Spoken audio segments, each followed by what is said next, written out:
Speaker, I commend this bill to the House. The question is that the motion be agreed to. Dr Megan Woods. Thank you, Mr Speaker, and it's my pleasure to take a call on this. Labor is supporting this bill. We supported it at first reading, and we think that there was a good Select Committee process, and I'd like to congratulate the Select Committee that I had the pleasure of sitting in on some time on this bill, and the Chair of that Select Committee, as well as all the other members. Mr Speaker, the Minister has outlined very ably the three main things that this bill does, that is packaged up as energy innovation. Mr Speaker, while there are some necessary and good changes in here, let's not over-egg this as being the innovative answer to everything. But let's go through what each of these three changes mean. So the new road user charge exemption for allowing heavy vehicles as well as light vehicles that the Minister has outlined. This is going to be increasingly important, Mr Speaker, as we think about how it is not only that we uptake EVs, but how it is that we uptake EVs so as to minimise our greenhouse gas emissions. Because, Mr Speaker, fundamentally this bill is part of a patchwork of options that need to be put into place in order for New Zealand to address its greenhouse gas emissions. It is part of a patchwork, and I stress that, Mr Speaker, because personally I would like to see an analysis of how this bill and its measures fit within a carbon budget so that we can have an idea about how all the component pieces fit together. How does a change in transport impact on what our overall reductions in our greenhouse gases are going to be? Because changing to electric vehicles makes sense in New Zealand, more than most other countries in the world, Mr Speaker. That what we see in New Zealand, for every time that someone makes the decision to use an electric vehicle, there is a direct switch from fossil to renewable energy. Unlike some other countries where people are opting to move from a petrol-powered or a diesel-powered vehicle to a vehicle that is powered by electricity, but that electricity is indeed generated by the burning of fossil fuels. In New Zealand, it is usually pretty much a straight one-for-one swap between fossil and renewable energies. So we have huge potential to address our greenhouse gases through our transport emissions. And transport emissions currently make up about 20% of our entire greenhouse gas emissions in this country. So the potential is immense, Mr Speaker. And 60% of our transport emissions come from light passenger vehicles. So there certainly are savings that are going to be made here. But it's not just in terms of the good of the planet and the need to reduce our greenhouse gas emissions, Mr Speaker, it also makes huge economic sense. If you think about some of the things that New Zealand does well, it is the production of renewable energy at relatively low cost if you compare this to other parts of the world. Renewable energy is roughly the equivalent of 30 cents a litre in New Zealand. So just do the math on that. Of what you're currently paying at the petrol pump, you're over $2 a litre for fossil fuels when you fill up your car, and you can see that there are immense savings for people to be made.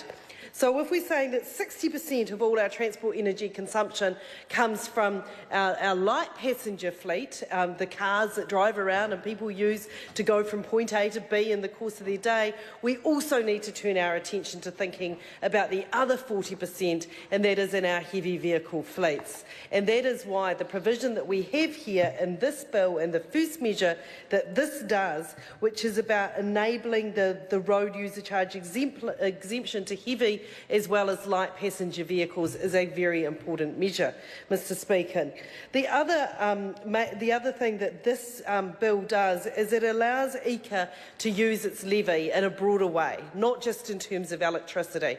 Now, this is a good thing, allowing ECA to have a broader remit. We need to think about energy across a range, not just in terms of electricity, but across a range of things. But, Mr Speaker, this cannot be at the expense of the other very important work that ECA does in New Zealand. And my fear, Mr Speaker, that we are seeing the reduction of funding to some other very important programs within ECA, such as the ability of homeowners to access home insulation funding, which I think is important.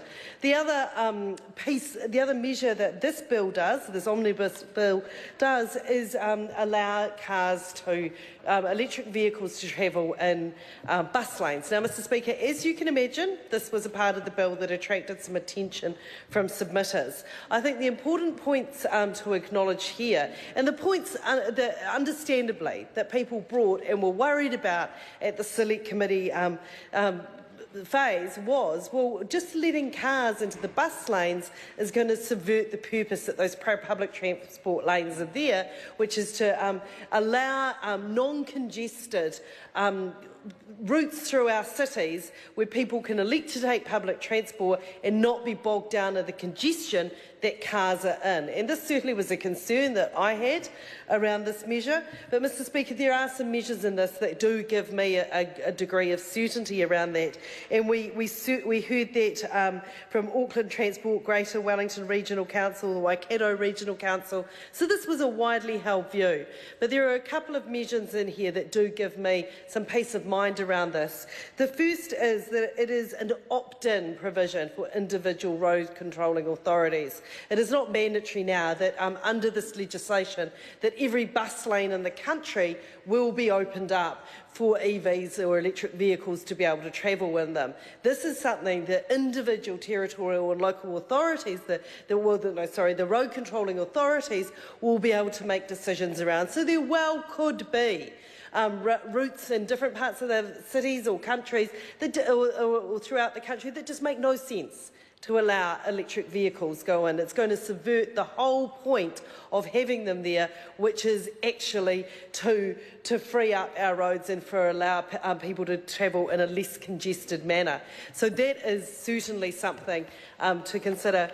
At the moment, allowing electric vehicles into bus lanes isn't going to cause a huge amount of congestion for the very simple fact, Mr Speaker, that we don't have that many of them. There's, I think there's just over 1,000 electric vehicles in New Zealand at the moment, so we're not going to wake up the morning after this legislation is passed and find our bus lanes across the nation clogged with electric vehicles. And the other important provision that this legislation contains is the ability to phase that out, that bylaw out. So it will make sense at the beginning as we're encouraging people to buy electric vehicles, but this isn't set in stone forever.